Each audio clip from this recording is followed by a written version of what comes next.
Zucchini seems to be everywhere right now. It is coming out of everyone's gardens, it's at the farmers markets, on sale at the grocery stores. So today I want to give you some easy recipes using zucchini. And the first recipe is perfect for breakfast. Let's make some zucchini oats. So first we are just going to start out by grating our zucchini and then boiling some water. Once it's boiling, we're going to add in our rolled oats and our shredded zucchini. We're also just going to add in a bit of cinnamon and nutmeg. And then I like to add in some dried fruit. I'm using dates here, but you could also use raisins or another sweetener like maple syrup. And we're just gonna let that simmer for about 10 minutes. Now, why add zucchini to oatmeal? Well, first of all, zucchini is obviously a very healthy veggie. It's full of vitamin A, but I really like to include it in oatmeal because it is both low in calories, but also really filling. So you can add a lot of it, which will help fill you up, but will still keep the calories really low. Plus, you get the added benefit of having some veggies in your breakfast without even tasting them. The zucchini just blends right into the oats, so you don't even notice that they're there,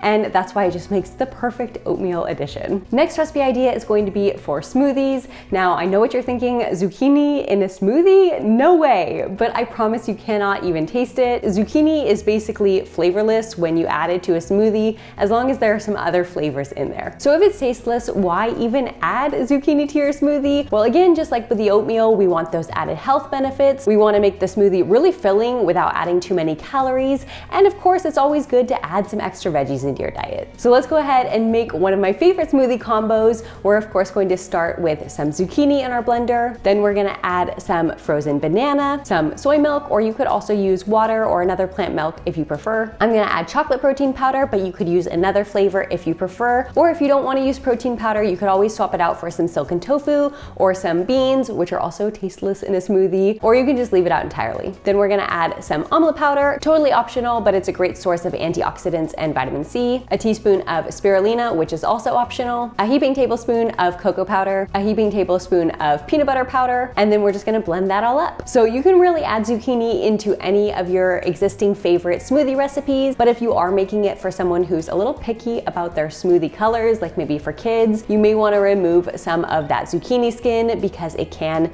turn your smoothie a little bit green. Mine's also kind of green from the spirulina, but even when I've made smoothies without the spirulina, you can kind of still see a hint of green from that zucchini skin. Next up, we're going to make a Zoodle salad with a delicious creamy peanut dressing. This one is honestly so easy as well. All we're going to do is to start by spiralizing our zucchini, which is where we use this really cool contraption to make zucchini noodles, aka Zoodles. And then we're also going to spiralize a couple carrots and add in some green cabbage for a little extra crunch, and add in some green onion for a little extra flavor.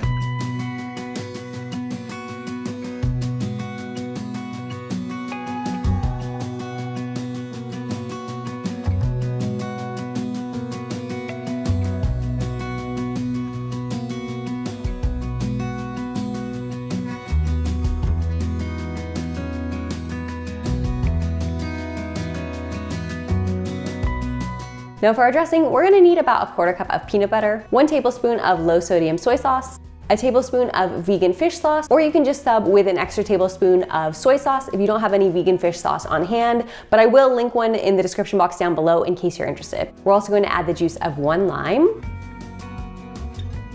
1 tablespoon of white vinegar, a tablespoon of maple syrup, and a quarter cup of water.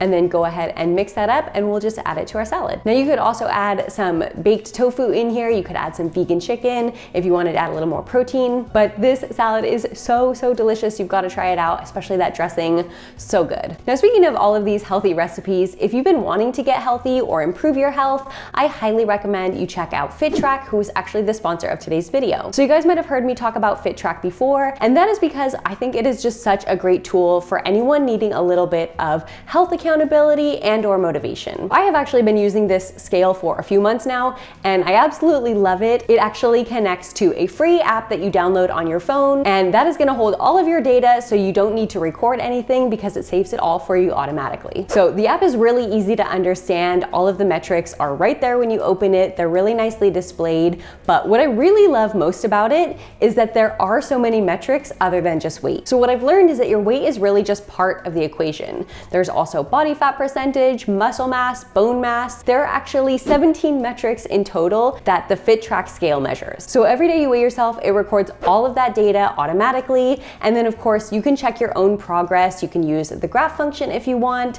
And I just think it's really empowering to have all of that information right at your fingertips. As I mentioned before, this has actually motivated me to get all of my numbers in a healthy range for all of the categories. I'm no longer just looking at my weight as just one number. And it's just been a really helpful tool to have as someone who puts health as a priority. So if you are interested in learning more about this scale, I will put the link in the description box down below. And I also have a special discount code for you guys. If you use this code, you will save money on your purchase. So make sure you use it when you're checking out. And now onto our fourth zucchini recipe, we are going to make some simple soup. Now I know it's not quite yet fall, but it is coming up very quickly. It is about to be soup season. And I love adding zucchini to soup because it cooks up so quickly. We're just gonna add it into our broth with a couple other quick cooking ingredients and we'll be ready for dinner in no time. So we are just gonna start with some veggie broth. We're gonna add in our chopped up zucchini, some green cabbage, some chard, or you could also use baby spinach, some frozen corn or any other frozen veggies you like, and then some tofu. Now, of course, this soup is really versatile. You can basically add any kind of seasonings or spices that you like. I'm gonna keep it really basic because I love the taste of the fresh veggies in here. So like I said, this is perfect if you need a last minute lunch or dinner idea. This comes together so quickly. Essentially, all we're doing is heating the broth and then adding a couple quick cooking veggies, and it'll be ready in about 5 or 10 minutes. Now, what would zucchini recipes be without a zucchini bread? Today we are going to use an oil-free recipe from Shane & Simple. So first things first, let's preheat our oven and then we can grate our zucchini.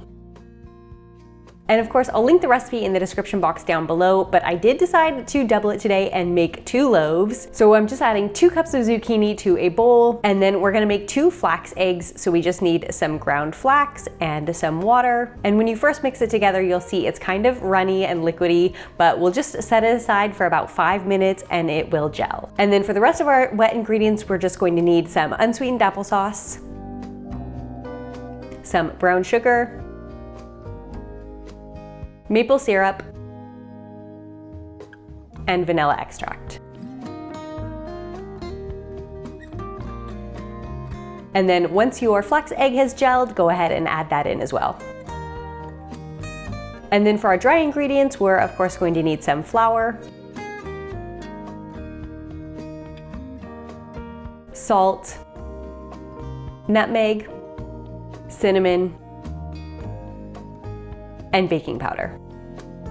And then give that a good whisk, make sure everything is thoroughly combined. And then we're going to use parchment paper to line our baking trays. Now here's my hack for parchment paper. If you want it to sit well in the tray, go ahead and crumple it and then push it down into the tray, and that will just help it sit better into the grooves. And then we'll just add our wet into our dry ingredients and gently mix just a few times. You don't want to overmix the batter here. And then I'm going to divide those evenly into our 2 pans and pop those into the oven to bake for about 45 to 50 minutes.